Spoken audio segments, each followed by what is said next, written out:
Hello everyone, in this video, I will show you how to use Otter AI app. In the Play Store, find and download the Otter AI app. Then, tap on the app and tap on Get Started. After that, continue with Google by choosing the Google account. Here, you can start your conversation and open the calendar. Reach the Channel tab at the bottom line. Now, you can create a new channel, a new message, and a new folder. In the bottom center, it'll show you the mic icon. Tap on it and allow the app to record the voice. Tap on it and it'll show you the app to record the voice. You can record the audio and it'll add the titles.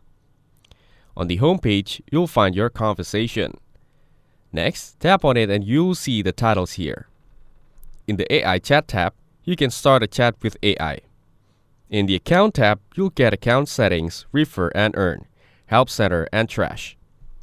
You can reach the River and Earn option and invite your friends.